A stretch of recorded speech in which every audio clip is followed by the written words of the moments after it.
अस्सलाम वालेकुम। हम ऑक्सफोर्ड रीडिंग सर्कल बुक 3 का फर्स्ट चैप्टर है दी रेस्टोरेंट, उसको डिस्कस करने जा रहे हैं। और प्यारे बच्चों, जैसे मैं आपसे हर दफ़ा कहता हूँ कि जब भी आप कोई चैप्टर समझना चाहें तो पहले आपको ये करना चाहिए कि आप उसके डिफ़िकल्ट वर्ड्स के मीनिंग पहले से निकाल लें, ताकि फिर चैप्टर समझना आपके लिए आसान हो जाए। और जब चैप्टर अच्छी तरह समझ में आ जाएगा तो उसके क्वेश्चन आंसर्स आपके लिए वैसे ही आसान हो जाएंगे। ठीक है, तो शुरू करते हैं। Amna lived with her parents in a small apartment building with on a busy street close to the center of the town. आमना रहती थी अपने वालिदैन के साथ एक छोटे से अपार्टमेंट फ्लैट में। एक अपार्टमेंट की बिल्डिंग थी ऑन अ बिजी स्ट्रीट, जो कि एक मसरूफ़ सड़क पे वाक़ था, close to the centre of the town, जो कि उनके कस्बे या छोटे से शहर के बीच में था, वस्त में था या वस्त के करीब था। Close. Her mother and father worked hard at their jobs and Amna worked hard at school. उसकी अम्मी और उसके अब्बू बहुत मेहनत से काम करते थे अपनी अपनी जॉब्स में, जहाँ जहाँ वो काम करने जाते थे। और आमना बहुत मेहनत से काम करती थी, स्कूल में मेहनत से पढ़ाई करती थी। ठीक है, एक तस्वीर भी बनी हुई है, आमना की अम्मी भी हैं, अब्बू भी हैं, आमना भी है। ठीक है जी, आगे चलते हैं। During the weekend Amna's parents had a lot to do. Weekend यानी छुट्टी के जो आखिर के दिन होते हैं, सैटरडे संडे। तो सैटरडे संडे के दौरान यानी छुट्टी के दिनों में आमना के पेरेंट्स के पास काफ़ी काम होता था। आमना के पेरेंट्स के पास had a lot to do, उनके पास काफ़ी काम होता था करने को, बहुत मसरूफ़ थे। बाकी 5 दिन जॉब करते थे, 2 दिन जो छुट्टी के आते थे उसमें उनको काफ़ी काम करना होता था। On Saturdays one of them took Amna to the library and then to her gymnastics class while the other went shopping for food. अब उन्होंने ड्यूटीज़ बांटी हुई थी कि सैटरडेज़ को जो है उनमें से एक यानी पेरेंट्स में से कोई एक अम्मी या अब्बू क्या करते कि आमना को लेके जाते, टुक आमना ले जाते आमना को टू द लाइब्रेरी, लाइब्रेरी में, लाइब्रेरी तक। लाइब्रेरी क्यों लेके जाते थे हर सैटरडे को? बहुत अच्छी हैबिट है कि बच्चों को जो है वो किताबें पढ़ाई जाएँ और बच्चे किताबों से बहुत सीखते हैं, तो इसलिए वो लाइब्रेरी लेके जाते थे, वो किताबें पढ़े। And then to her gymnastics class, ये भी बहुत अच्छी बात है कि बच्चा कोई ना कोई स्पोर्ट्स खेले, तो वो आमना क्या सीखने जाती थी? जिमनास्टिक्स। जिमनास्टिक्स जो है वो एक ऐसा गेम है जिसके अंदर बच्चे मुख्तलिफ़ तरह के करतब करना सीखते हैं, बैंड होना, मुख्तलिफ़ तरह से फ्लिप करना और इस तरह की जंप्स लगाना, मज़े मज़े की। ठीक है, तो जिमनास्टिक्स की क्लास लेने जाती थी, जो सेहत के लिए बहुत अच्छा काम है, बहुत अच्छा गेम है। वाइल द अदर, जबकि दूसरा पेरेंट जो था वो क्या करते थे? वेंट शॉपिंग फॉर फूड, कि वो खाना वाना जो हफ्ते में पूरे हफ्ते खाना पकना होता था उसके सामान ख़रीदने के लिए शॉपिंग करने चले जाते थे। Then they would do the household chores, घर के कामकाज जैसे झाड़ू पोछा, सफाई सुथराई। तो फिर वो घर के हाउस होल्ड चोर्स, घर के कामकाज करते थे। उसके बाद वो स्पीक टू रिलेटिव्स, फिर अपने रिश्तेदारों से बातें करते थे ऑन द टेलीफोन पर। And spend a long time preparing food, और काफ़ी सारा वक्त लगाते थे खाना तैयार करने में। Amna's mother liked to make lots of curry and divide it up into portions so that she could heat up the food quickly every night after work. अच्छा, जब चूँकि वो सारा दिन ऑफिस में होती थी या कहीं जॉब पे जाती थी, तो वो क्या चाहती थी कि जो छुट्टी वाले दिन है हफ्ते का, उसमें काफ़ी सारा खाना पका के फ्रीज़ कर लूँ। ठीक है, तो Amna's mother like to make lots of curry, तो वो काफ़ी सारा सालन बनाना चाहती थी। करी हमारे यहाँ हिसाब से आप सालन समझिए। और डिवाइडेड इनटू पोर्शंस, अब उसको छोटे छोटे पोर्शंस में या छोटे छोटे डब्बों में, बर्तनों में करके वो रख देती थी फ्रीज़र में। ऑफ कोर्स यहाँ लफ्ज़ फ्रीज़र नहीं है, लेकिन ऑफ कोर्स फ्रीज़र में रखती होंगी, so that she could heat it up, ताकि वो उसको गर्म कर सकें क्विकली एवरी नाइट, अच्छी तरह से जल्दी से उसको गर्म कर सकें, जल्दी से हर रात को जब वो काम से वापस आती थी। ठीक है, काम से वापस आई, फ्रीज़र में से सालन का एक डब्बा निकाला, जल्दी से उसको गर्म किया फटाफट और खाना तैयार है। तो थके हारे जब ऑफिस से आती थी तो ये मेहनत नहीं करनी पड़ती थी कि चलो भाई अब निकालो, सारी सब्जियां काटो, ये करो और सालन बनाओ। सालन बनाया फ्रीज़र में रखा है, खटाखट उसको निकाला और गर्म कर लिया। बहुत से घरों में ऐसा होता है, कहीं एक हफ्ते के लिए सालन बनता है, कहीं 2 दिन के लिए बनता है, कहीं 3 दिन के लिए बनता है। Her father liked food but he could only cook 1 recipe. उनके अब्बा को, उनके वालिद को खाना पसंद था, लेकिन वो पका सकते थे खाली एक ही रेसिपी, एक ही खाने की dish. Dad's special vegetable surprise, उन्होंने अपनी डिश का नाम रखा था डैड की बड़ी स्पेशल वेजिटेबल का सरप्राइज़ है जी। तो ये डिश का नाम रख दिया था उन्होंने। ऐसा हम रख देते हैं, बहुत से लोग अपने घरों में कोई मज़े की डिश का नाम रख देते हैं, मॉम स्पेशल पिज़्ज़ा, ठीक है। तो इस तरह से डैड ने अपनी जो डिश थी, जो यकीनन सब्जियों वाली डिश थी, तभी उन्होंने सब्जियों का नाम रखा। तो डैड स्पेशल, डैड की ख़ास सब्जियों वाला surprise. He made it for Sunday lunch every week, और वो कब बनाते थे, वो हर हफ्ते इसको संडे को, जो कि संडे को भी छुट्टी होती थी, तो संडे के दोपहर के खाने में, लंच दोपहर के खाने में हर हफ्ते बनाते थे, एवरी वीक। ठीक है, मैं नाम बनाम तर्जुमा नहीं कर रहा, लेकिन जैसे मैं अंडरलाइन करता जा रहा हूँ तो आप समझते जाएँ, मैं अब इसके तर्जुमा बता रहा हूँ। While they cooked Amna liked to read, while जबकि वो पका रहे होते थे, आमना को अच्छा लगता था कि वो पढ़ ले कुछ ना कुछ, अपने स्कूल का पढ़ ले या अपनी कहानियों की कोई किताबें पढ़ ले। अच्छा जी। एवरी वीकडे मॉर्निंग, वीकडे कौन से होते हैं, हफ्ते के बाकी 5 दिन। अगर आप देखें तो हफ्ते के मंडे से शुरू होता है, ट्यूसडे, वेंसडे, थर्सडे, फ्राइडे, ये सब वीकडेज़ कहलाते हैं, हफ्ते के 5 काम के दिन। और फिर सैटरडे संडे जो है वो वीकेंड कहलाता है, जो छुट्टी के दिन होते हैं। ठीक है, बाज़ लोगों के वीकडेज़ 6 होते हैं और वीकेंड सिर्फ 1 होता है, यानी उनको मंडे से लेके सैटरडे तक काम करना होता है और संडे को खाली छुट्टी होती है उनकी। तो बहरहाल वो फिर संडे उनके लिए वीकेंड कहलाएगा और वीकडेज़ जो हैं 6 के 6 कहलाएंगे। लेकिन यहाँ पे इस केस में तो हमें नज़र आ रहा है कि इनके 5 वीकडेज़ से और 2 वीकेंड से, यानी दो छुट्टी के दिन थे। तो एवरी वीकडे मॉर्निंग, यानी इन 5 दिनों में से रोज़ाना सुबह, Amna and her parents left the apartment together, Amna और उसके वालिदैन उनके अपार्टमेंट से एक साथ निकलते थे। And walked down the stairs to the street, और सीढ़ियों से नीचे उतर कर सड़क तक जाते थे। Amna would say good bye to her parents, Amna कहती थी गुड बाय, खुदा हाफिज़, अपने पेरेंट्स को। And go down the street to her bus stop, और फिर पहुंच जाती थी वो सड़क के दूसरी तरफ, सड़क के साथ साथ चलती हुई बस स्टॉप तक। अच्छा, सड़क के साथ आमतौर पे गोइंग डाउन ही इस्तेमाल होता है। जब आप यहाँ खड़े हैं और यहाँ से वहाँ जा रहे हैं सड़क के साथ साथ चलते हुए, तो हम इसको गोइंग डाउन द स्ट्रीट ही कहते हैं। ठीक है, इसका मतलब ये नहीं है कि सड़क से नीचे उतर गए आप कहीं। ठीक है, सड़क पे आगे चले जाने को गोइंग डाउन द स्ट्रीट ही कहते हैं। ठीक है, तो सड़क पे जहाँ पेरेंट्स रुकते थे, वहाँ से वो सड़क पे आगे चलती हुई बस स्टॉप तक चली जाती थी, जहाँ उसको स्कूल की बस उठाने आती थी। She carried her books and her lunch box of left over food from the day before in her big backpack, तो अपनी किताबें वो रखती थी और अपना लंच बॉक्स रखती थी, जिसमें क्या होता था, लेफ़्ट ओवर, बचा हुआ खाना। अच्छा, बचा हुआ खाना सोच के ये नहीं कहें कि कोई बेचारे बहुत ही बुरे हाल में थे, ऐसा ना सोचें। बचा हुआ खाने का मतलब रात में अगर आपने जो है वो कोई फॉर एग्जांपल गोश्त की डिश भी बनी थी, तो वो सुबह नाश्ते में वो भी वही खा ली जाती है, पराठा पका के, और अक्सर बच्चों को वही पैक करके डिश उनके लंच बॉक्स में दे दी जाती है। तो ये कोई बुरी बात नहीं है कि रात को जो भी पका था, और आमतौर पे रात को जो पका होता था वो क्या होता था, वही होता था जो पूरे हफ्ते के लिए एक साथ बनाया जाता था।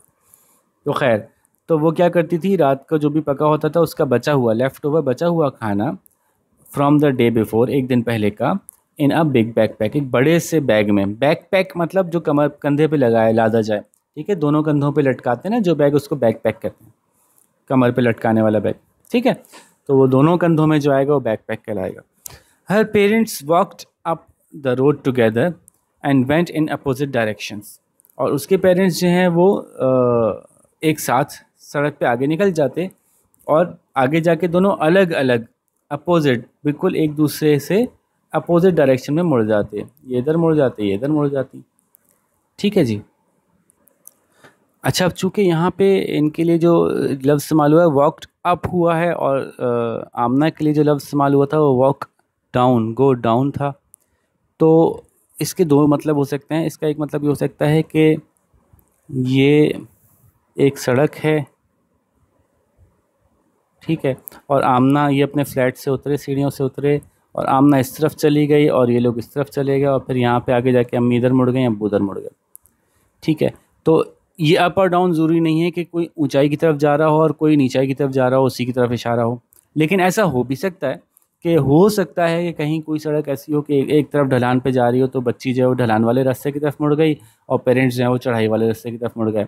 लेकिन ये ध्यान में रखिए कि हर दफ़ा ऐसा नहीं होगा। जहाँ कहीं भी आप कहें कि he was walking down the street, उसका मतलब ये नहीं समझा जाएगा कि सड़क नीचे की तरफ ही जा रही है, बल्कि एक मुहावरतन भी कहा जाता है। ठीक है, तो खैर वो सड़क के आमना जिस रास्ते पे जिस तरफ गई थी सड़क के, ये उस सड़क के दूसरे रास्ते की तरफ चल के गए और फिर दोनों जो है वो एक दूसरे से अपोजिट डायरेक्शन में मुड़ गए, मुखालिफ सिमत में मुड़ गए, अपोजिट डायरेक्शन मुखालिफ सिमत। ठीक है जी, आगे चलते हैं।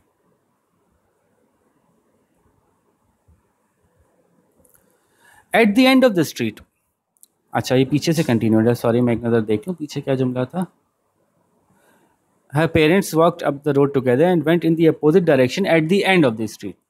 तो इसके पेरेंट्स जो हैं वो साथ साथ चलते रोड की दूसरी तरफ जाते जाते और फिर दोनों अपोजिट डायरेक्शन में, सड़क ख़त्म होने पर अपोजिट डायरेक्शन में मुड़ जाते हैं सड़क ख़त्म होने पर। Her father usually caught a बस, उनके अब्बा आम तौर पे यूजुअली आम तौर पे पकड़ते थे एक बस, बस पकड़ना मतलब बस में सवार होना। And sometimes took a taxi but her mother always walked, कभी कभी उनके वालिद जो थे वो टैक्सी लेते थे, टैक्सी में जाते थे, लेकिन उनकी अम्मी हमेशा चल के ही जाती थी। अच्छा अब ये मत सोचिए कि अम्मी बेचारी पे बहुत जुल्म हो रहा था, यकीनन ऐसा होगा कि अम्मी का जो दफ्तर होगा वो करीब होगा और अब्बू का दफ्तर ज़्यादा दूर होगा। तो जब उनके पास वक्त ज़्यादा होता होगा तो वो बस में जाते होंगे, और जब कभी किसी वजह से इमरजेंसी हो गई, देर हो गई, तो फिर वो टैक्सी में डायरेक्टली जल्दी पहुंचने की कोशिश करते होंगे। जबकि अम्मी का जो दफ्तर होगा वो थोड़ा करीब होगा और शायद शुरू भी थोड़ा देर से होता होगा अब्बू के मुकाबले में, इसलिए वो ईज़िली वॉक करते हुए जाती थी। और वॉक करना तो सेहत के लिए बहुत ही अच्छी बात है, तो जो भी वॉक कर सकता है वो ज़रूर उसको वॉक करनी चाहिए।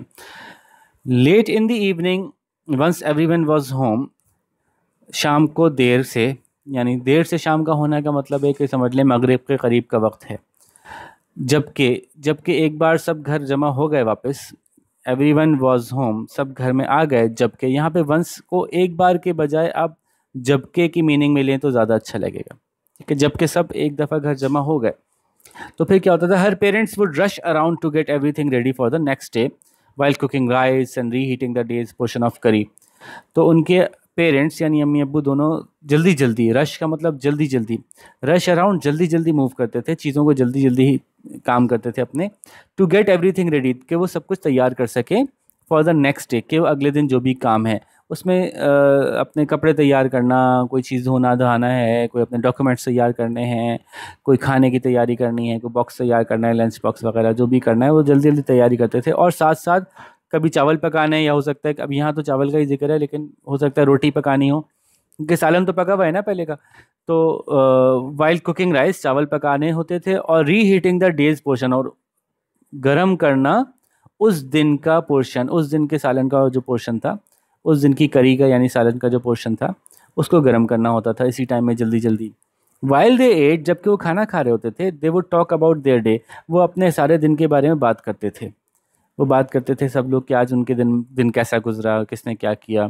आमना's पेरेंट्स ऑलवेज आस्क्ड, आमना के पेरेंट्स हमेशा पूछते थे, what happened at school today, आज स्कूल में क्या हुआ।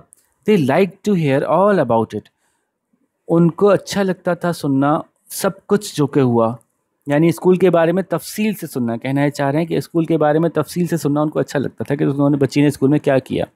Then they would talk about their day, और फिर वो अपने दिन के बारे में बात करते कि हाँ उनका दिन कैसा गुजरा।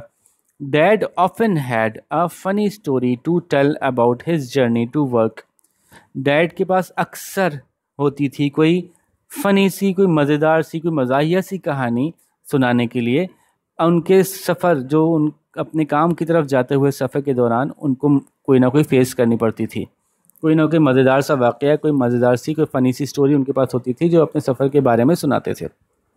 एंड मम ऑलवेज लाफ्ड, और अम्मी हमेशा हंसती थी, एंड सैड, और कहती थी, oh dear you should just walk to work and save yourself all that bother. अरे भाई आपको तो फिर मेरी तरह, यहाँ लफ्ज़ मेरी तरह नहीं है लेकिन कहने का मकसद वही है कि आपको तो, अरे भाई आपको तो पैदल ही जाना चाहिए काम के लिए, और अपने आप को बचाएं इस तमाम मुसीबत से जिसमें आप पड़ जाते हैं और फिर हमें कहानी सुनाते हैं, अरे आज तो मेरे साथ बस में ऐसा हुआ, एक बंदा आया उसने ऐसी टक्कर मारी, अरे भाई इससे अच्छा तो आप पैदल ही चले जाया करें। ठीक है, इस तरह से कोई बात होती होगी। तो save yourself all that bother, जो परेशानी प्रॉब्लम होती है आपको, जिसके आप किस्से सुना रहे हैं, तो आप उससे बच जाएंगे, लेकिन वो हंसी मजाक में ही बात कर रही होती थी। Mum and dad always told and Amna about what they had eaten for lunch. अम्मी अब्बा दोनों उसको हमेशा बताते थे कि उन्होंने लंच में क्या खाया। ठीक है। Dad often went to a restaurant. Dad अक्सर चले जाते थे दोपहर का खाना खाने करीब ही किसी रेस्टोरेंट में। यहाँ करीब ही का लफ्ज़ नहीं है, मैं इसमें एज्यूम कर रहा हूँ कि ज़ाहिर ऑफिस से करीब ही होता होगा, वरना दूर थोड़ी जाएंगे चल के। अब फिर वो बता रहे हैं, today I had such a wonderful vegetable soup with a soft warm bread roll, it was delicious. आज तो मैंने इतना मज़े का सब्ज़ी का सूप पिया और इतनी नरम और गरम मैंने ब्रेड रोल लिया, इतना मज़े का था, बहुत ही डिलीशियस, बहुत ही मज़े का था। ठीक है। नरम गरम ब्रेड रोल, ब्रेड रोल जो है वो ब्रेड डबल रोटी का रोल होता है। ठीक है जी।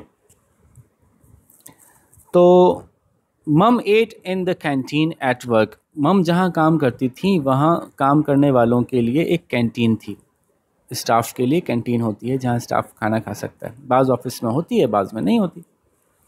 Sometimes she did not like the food. कभी कभी कैंटीन में जो पक्का है बस वही खाना पड़ता है आपको, तो अगर आपको नहीं पसंद तो समटाइम्स कभी कभी she did not like the food, उनको नहीं पसंद आता था कैंटीन का खाना।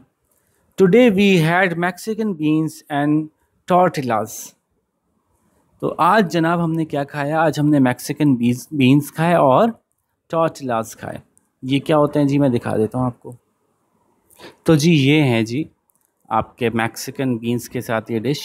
तो मैक्सिकन बीन्स तो फलियाँ होती हैं, ठीक है, और ये रैप करने के लिए रोटी नुमा उसके गिर्द रैप करने के लिए एक रोटी सी होती है, और एक्चुअल जो इसकी प्रोनाउंसिएशन है वो है टॉर्टिया। टॉर्टिया, ठीक है, लिखा जाएगा टॉर्टिला, और हमारे यहाँ पढ़ते हैं टॉर्टिला उसको, तो हम इसको करेक्ट करके टॉर्टिया ही पढ़ेंगे। ठीक है जी। तो ये डिश थी। तो मम ने क्या बताया? Today we had Mexican beans and tortillas. तो आज हमने मैक्सिकन बीन्स और ये टॉर्टिया जो रोटी थी वो खाई। We were terrible, they were terrible, और बड़ा ही बुरा जायका था, बहुत बुरे थे, बहुत ही बद जायका थे। I wish I had taken a packed lunch. मैंने तो सोचा काश मैं ले जाती अपना लंच पैक करके। ठीक है, एक पैक करके लंच ले जाती अपना बांध के, जैसे टिफ़िन में लेके जाते हैं। ऑन अदर डेज, और कभी कभी दूसरे दिनों में, she would talk happily about the meal she had eaten, और कभी कभी वो खुशी से बात करती खुशी से बात करती उस खाने के बारे में जो उन्होंने खाया होता था। The roti and raita that I ate today were delicious. जो मैंने रोटी और रायता खाया आज बड़े ही मज़े का था। The roti melted away in my mouth. इतनी नरम गरम होगी यकीनन रोटी कि इन्होंने कहा कि रोटी मेल्टेड अवे, बिल्कुल घुल गई मेरे मुंह में। मतलब कोई चीज़ बड़ी ताज़ी हो ना, कोई चीज़ ताज़ी हो, बहुत सॉफ्ट हो, नरम सी हो, तो उसको मुंह में लेते हैं तो बड़ी जल्दी से चप जाती है, बड़ी आसानी से, तो उसको कहते हैं कि आसानी से चप गई, यानी मेल्ट अवे, पिघल गई, जैसे कि मुंह में लिया और पिघल गई, तो ऐसे नरम नरम थी। तो आज तो बड़ा ही मज़ा आया। The roti melted away in my mouth, कि रोटी तो मेरे मुंह बिल्कुल ऐसा लग रहा था जैसे कि इतनी नरम है जैसे पिघल गई। One day Amna suddenly said. एक दिन आमना ने अचानक कहा, I have the same lunch every day, the same dinner most days, and I have never been to a proper restaurant. अभी शिकायत की इसने कि भाई आप लोग तो बहुत खाते रहते हैं, है ना, कभी दोपहर में खाना कहीं खा रहे हैं, कभी कुछ खा रहे हैं, तो आई have the same lunch every day, मैं रोज़ाना एक जैसा दोपहर का खाना खाती हूँ। The same dinner most days, और अक्सर दिनों में हम एक ही जैसा रात का खाना खाते हैं, डिनर रात के खाने को कहते हैं। And I have never been, और मैं कभी भी नहीं गई, टू अ प्रॉपर रेस्टोरेंट, एक बाकायदा किसी रेस्टोरेंट में जहाँ पे कि खाना सर्व किया जाता है। We should take you to a restaurant, dad said. Dad ने कहा ठीक है, हम तुम्हें किसी रेस्टोरेंट ले चलते। Which one would you like to go? Asked mum. तुम कहाँ जाना चाहोगी? मम ने पूछा। आमना श्रग्ड हर शोल्डर्स, कंधे उचकाए उसने ऐसे करके ना, भाई मुझे क्या पता है ना, कुछ नहीं पता होता, जो कंधे ऐसे उचकाते हैं ना उसको कहते हैं श्रग्ड। तो she shrugged, Amna shrugged her shoulders, Amna अपने कंधे उचकाए। Her dad had an idea, उनके अब्बा के पास एक आइडिया आया। I will bring home some menus next week, कल मैं अगले हफ्ते में लेके आऊँगा घर कुछ मेन्यूज़। मेन्यूज़ क्या होते हैं? वो कार्ड्स होते हैं जिन पे कि किसी भी रेस्टोरेंट के खानों की तफसील लिखी होती है कि आप इनमें से चूज़ कर सकते हैं। You can choose a restaurant and go to next Saturday. आप पसंद कर लीजिएगा, आप सेलेक्ट कर लीजिएगा, चूज़ कर लीजिएगा एक रेस्टोरेंट और फिर हम चलेंगे अगले हफ्ते, अगले सैटरडे को। On Friday night the family red through the menus. Read और रेड की स्पेलिंग सेम होती है, लेकिन आप कॉन्टेक्स्ट से बताते हैं कि यहाँ रीड होगा या रेड होगा। रीड का मतलब अभी पढ़ा और रेड का मतलब पास्ट टेंस। तो फ्राइडे नाइट को उन्होंने क्या किया, फैमिली रेड थ्रू यानी पूरे पूरे पढ़ लिए। किसी चीज़ को पूरा पूरा पढ़ने ना रेड थ्रू, किसी चीज़ में से पूरा पूरा होकर गुजर जाना पढ़ के, ठीक है। तो फैमिली ने पूरे पूरे पढ़े द मेन्यूज़, जो मेन्यू लेके आए थे उनके पास। One restaurant serve food from all over the world. एक रेस्टोरेंट ऐसा था, एक होटल ऐसा था जो कि खाना सर्व करता था, खाना देता था, खाना सर्व करना, खाना पका के देना, from all over the world, पूरी दुनिया के मुख्तलिफ़ खानों में से, ठीक है। यानी उनके पास जो है चाइनीज़ खाना भी होता था, पाकिस्तानी भी होता होगा, इटालियन भी होता होगा, मैक्सिकन भी होता होगा, फ्रेंच भी होता होगा, वल्लाह आलम जितने भी तरह के उनके पास ऑप्शंस थे। तो ऐसा लग रहा था जैसे पूरी दुनिया से पका पका के खाने, वो पूरी दुनिया के मुख्तलिफ खाने पका के दे रहे हैं। It's menu had pictures of famous landmarks on the front.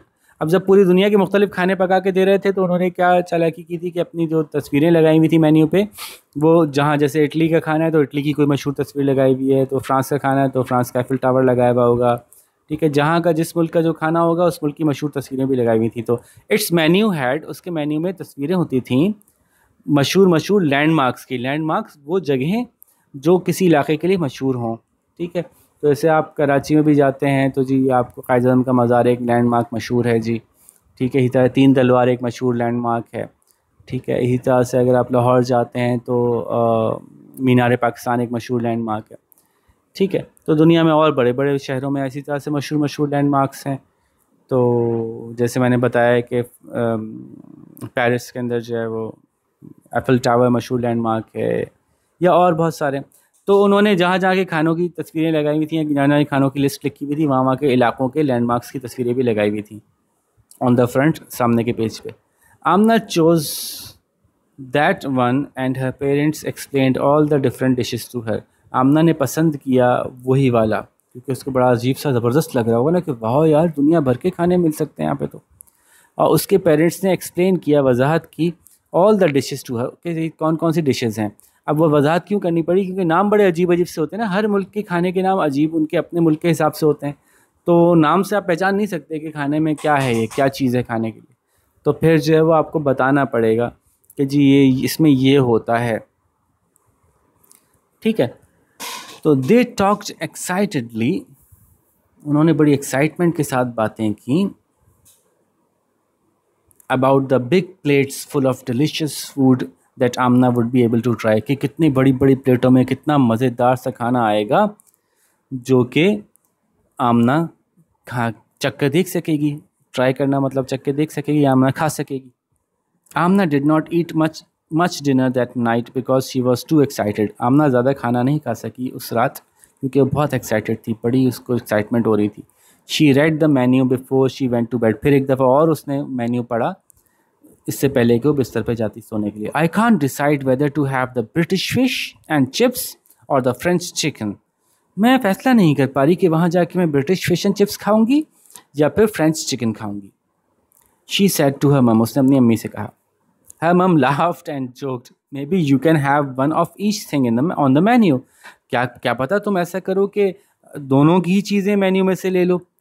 One of each thing यानी थोड़ी सी चिकन ले लो और थोड़ी सी मछली ले लो मेन्यू में से, ठीक है। बल्कि वो तमाम चीज़ें जो मेन्यू में हैं उन सब में से थोड़ा थोड़ा एक एक चीज़ तुम खा लो, क्या पता तुम ऐसा करो वहाँ जाके। तो उन्होंने जोक में कहा, मजाक में कहा। During the night Amna had a dream, रात को आमना को एक ख्वाब आया। She walked into the restaurant, वो एक रेस्टोरेंट में चल के जा गई विद हर पेरेंट्स, अपने पेरेंट्स के साथ, and sat at a table covered in a smart white cloth. एक टेबल पे बैठी जो कि कवर हुआ था एक स्मार्ट वाइट क्लॉथ में, एक सफ़ेद रंग का कपड़ा था जो स्मार्टली यानी अच्छी तरह से टक हुआ था, लूजली नहीं फड़फड़ा रहा था बल्कि अच्छी तरह से टक हुआ था। There was a big tray in front of her, उसके सामने एक बड़ी सी ट्रे थी। And a team of waiters started putting food on it, और पूरी एक टीम थी वेटर्स की जो खाना लेके आ रहे थे, उन्होंने रखना शुरू किया खाना उसके ऊपर। Started putting food on it, उसके ऊपर रखना शुरू किया खाना। आमना बिगैन टू ईट, आमना ने खाना खाना शुरू किया।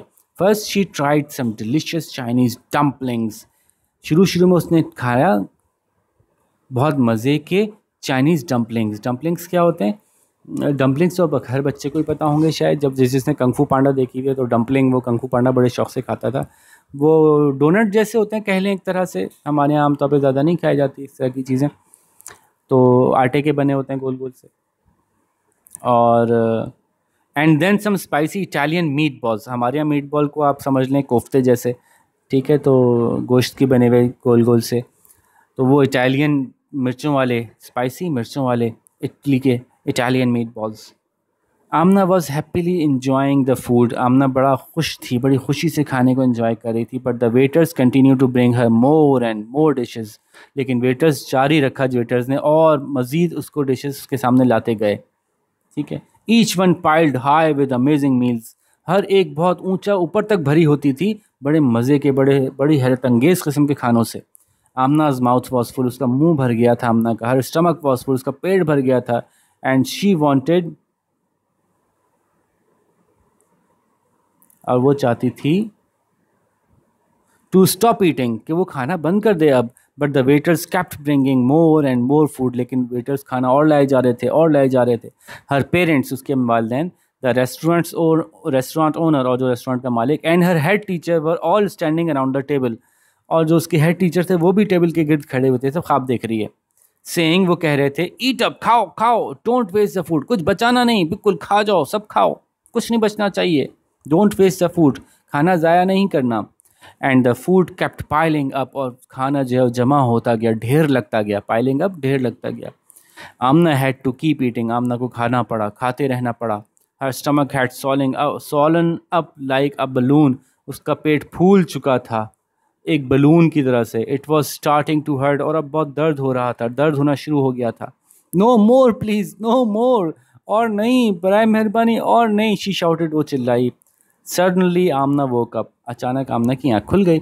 हर बेड कवर्स वर ट्विस्टेड अराउंड हर, उसकी जो बेड कवर्स यानी चादरें थीं बिस्तर पर बिछी, वो ट्विस्टेड थीं, वो उन पर सिलवटें पड़ गई थीं, यानी इसका मतलब वो सोते में काफ़ी हिली जुली, खूब करवटें बदली होंगी परेशानी के आलम में, जिसकी वजह से चादर पे सिलवटें पड़ गई थी उसके गिर्द, around her. And her hands were over her mouth, और उसके हाथ उसके मुंह पे रखे हुए थे उसने अपने, सोते सोते में ही, जैसे कि वो अपना मुंह बंद करना चाह रही हो।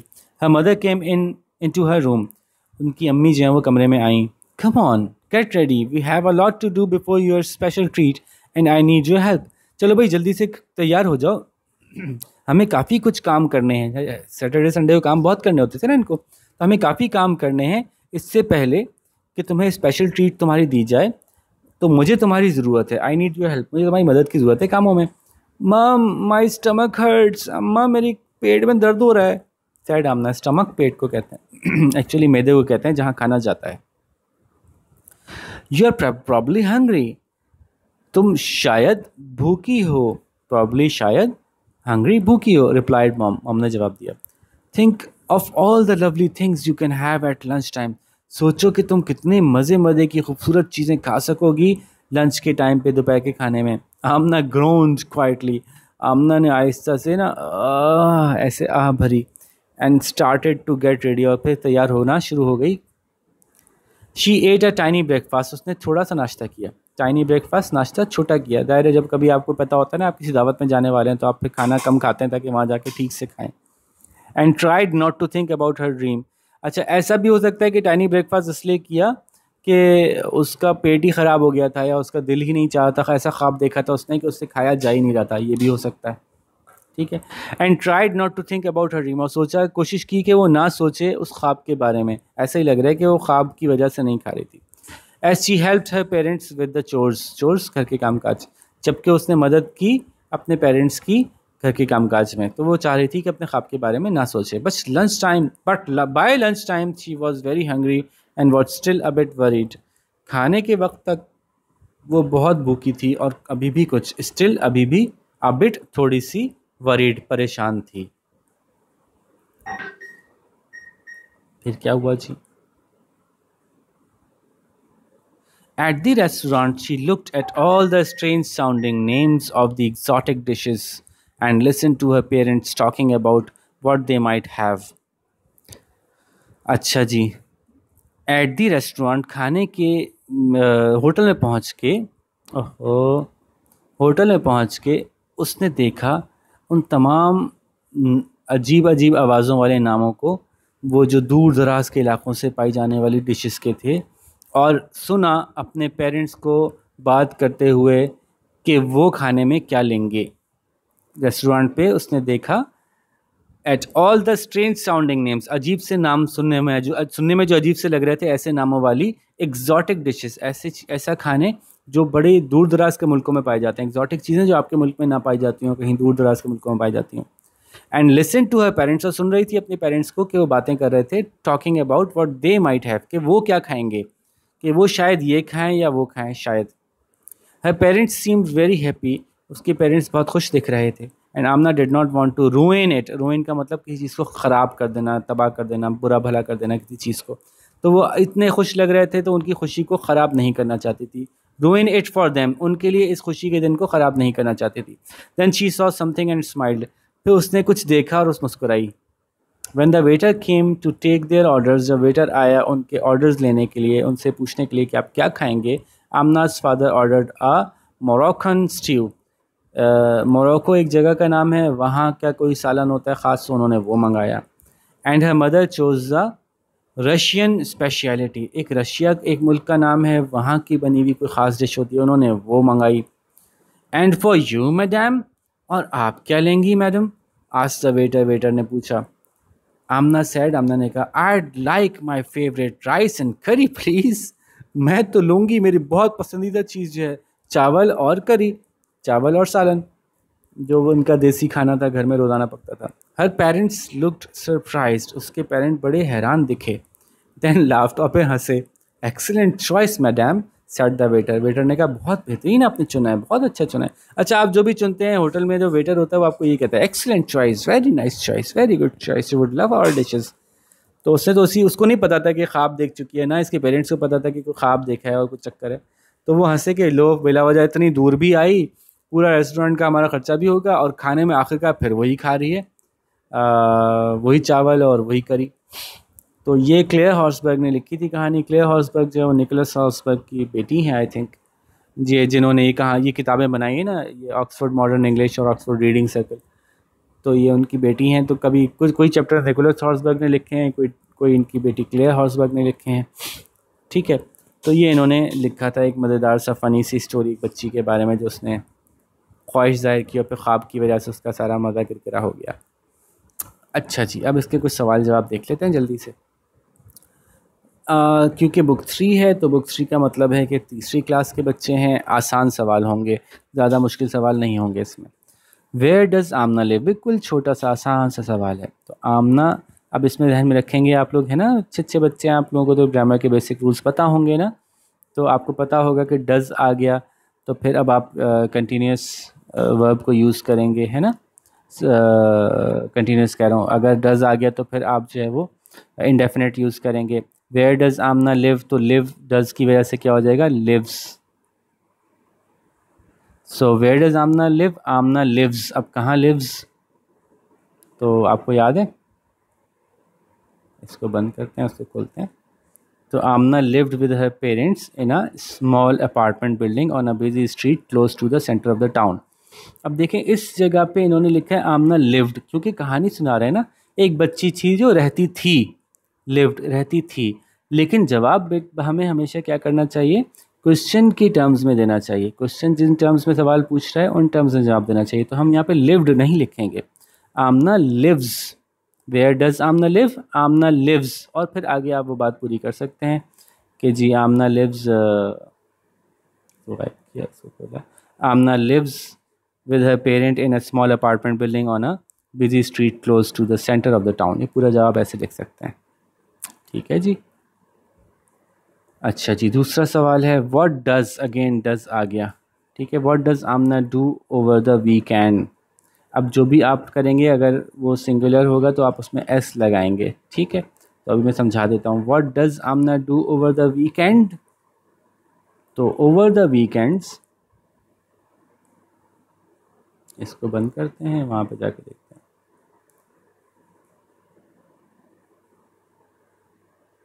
Over the weekends Amna goes to the library, है ना। अगेन मैंने क्या समझाया आपको कि चूंकि सवाल में डज है तो जवाब में फिर एस लगेगा।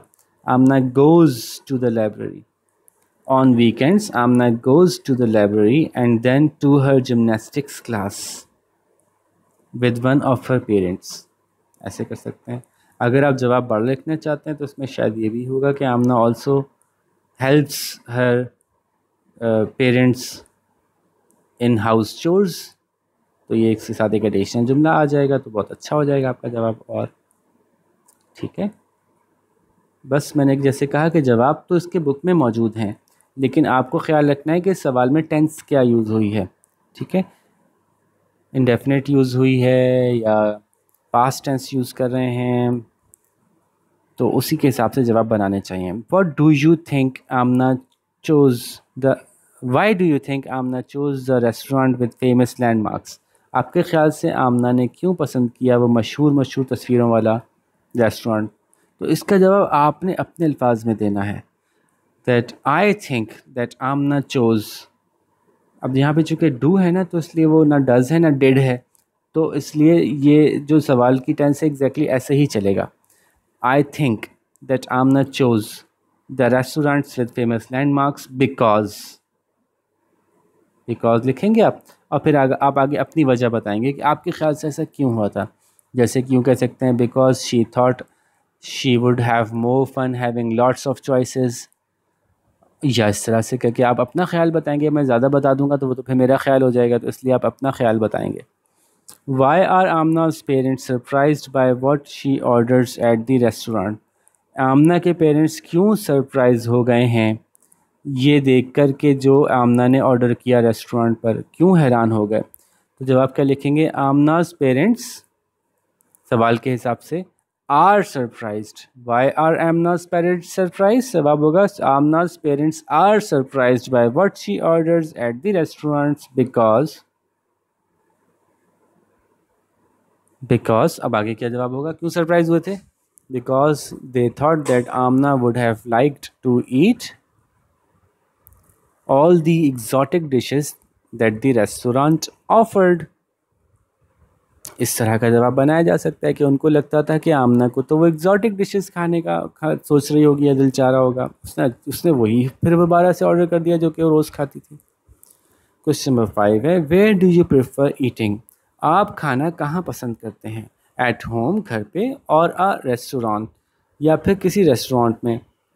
Give reasons for your answer, आप वजह भी बताइए ऐसा क्यों। तो अगर आप ये कहेंगे where do you prefer eating, I prefer, अब इसका जवाब आप यूँ कर सकते हैं, I prefer to eat at home या I prefer eating at home, दोनों बातें ठीक होंगी। ठीक है, या फिर I prefer eating at a restaurant because. अब जब बिकॉज आप लिखेंगे तो उसके आगे आप एक से दो बातें लिखेंगे क्यों। तो अगर आप घर में खाना पसंद करते हैं तो आप कह सकते हैं because the food at home is more healthy and it is more affordable, less expensive. इस तरह की बातें लिख सकते हैं, हेल्दी, अफोर्डेबल। और जो रेस्टोरेंट में खाने वाले हैं वो ये कह सकते हैं because we have large variety of food and we can go to different restaurants and enjoy different kinds of foods and it's more fun to eat out. तो इस तरह की बातें आप वहाँ कर सकते हैं। तो बिकॉज के बाद आप पहले I prefer to eat at home या I prefer to eat at a restaurant या I prefer eating at home या I prefer eating at a restaurant, और फिर बिकॉज करके अपना जवाब आगे लिख देंगे। कम से कम दो बातें तो कर दीजिएगा। ठीक है, रेफरेंस टू द कॉन्टेक्स्ट तो बहुत आसान होता है, पीछे उन्होंने बता दिया। It's menu had pictures from famous landmarks on the front end आमना चोज। ठीक है, what kind of food did this restaurant serve? The restaurant served food from different parts of the world. What is meant by famous landmarks? Famous landmarks से क्या मतलब है? Can you give an example of a famous landmark? मैंने बताया तो by famous landmarks it is meant by famous landmarks we mean, और we can, बल्कि मैं ऐसा करता हूँ कि आपको इसका जवाब ठीक से बनवा देता हूँ। तो हम यूँ कह सकते हैं कि Famous landmarks mean the famous places that are found in a country or in a city. For example, Eiffel Tower is found in Paris. So Eiffel Tower is a landmark of Paris. So famous landmarks mean कह के बात कर लेंगे तो जवाब ज़रा आसान हो जाएगा. What is meant by famous landmarks? Famous landmarks mean कह के जवाब बनाएंगे और फिर आप आगे अपनी बात कर देंगे. The famous places that are found in a country or in a city. For example, जैसे मैंने कहा, ठीक है, जैसे अमेरिका की जो है वो उनकी जो स्टैचू ऑफ लिबर्टी है, या कराची में जो है वो जैसे मैंने कहा कि कायद आज़म का मज़ार है, मौसोलियम ऑफ कायद आज़म, या लाहौर में जैसे मैंने कहा कि मीनार पाकिस्तान है. ठीक है, तो इस तरह के हर मुल्क में कोई ना कोई मशहूर लैंडमार्क्स होते हैं. आप उनमें से कोई एक भी बता दें तो आपका काम हो जाएगा. यहाँ पे name some of the dishes it's served. कौन कौन सी डिशेस इसने सर्व की वो आप देख ही सकते हैं. आखिर में अम्मा अब्बा ने जो मंगाई थी. Some of the dishes that it served, जवाब आप कैसे लिखेंगे? Some of the dishes that it served were Moroccan stew and Russian speciality. तो यूँ करके जवाब आप दे सकते हैं. It also served the regular curry and rice. ये भी आप ऐड कर सकते हैं, जवाब और अच्छा हो जाएगा. विच डिश वुड यू चूज़. आप खाने में कौन सी डिश पसंद करेंगे? इसके जवाब इस एंगल से भी हो सकते हैं कि आप इन्हीं डिशेस में से कोई एक बताएं, लेकिन मेरा कहना यह है कि आप इस कोई भी अपनी पसंद की डिश बताएं. ये यहाँ पूछना चाह रहे हैं. सो विच डिश वुड यू चूज़, तो आप जवाब यूँ लिखेंगे, if I were given a choice I would choose, और फिर आप आगे लिख देंगे अ पिज़्ज़ा और अ बर्गर और वट एवर आपकी जो चॉइस होगी. ठीक है, अच्छा मैं पिज़्ज़ा बर्गर ही भूल गया. हो सकता है आपको निहारी पसंद हो और पाए पसंद हो, तो आपको जो भी पसंद हो आप उसमें से लिखिएगा. ठीक है, तो ये हो गई आपके जो वर्ड क्वेश्चन आंसर्स हैं. क्वेश्चन आंसर्स को हम एक्सप्लेन करते हैं, क्योंकि ग्रामर को फिर हम अलग से एक्सप्लेन कर रहे होते हैं, तो फिर वो आप उस एक्सप्लेनेशन में हमसे डिस्कस कर सकते हैं. ठीक है जी. सो होपफुली बात समझ में आ गई होगी, मुश्किलें हल हो गई होंगी. चैप्टर इतना मुश्किल नहीं था, इंटरेस्टिंग था, मज़ेदार सी बातें थी. तो अब आपके साथ इंशाल्लाह नेक्स्ट टाइम मुलाकात करते हैं अगली वीडियो के साथ. ओके, अस्सलाम वालेकुम.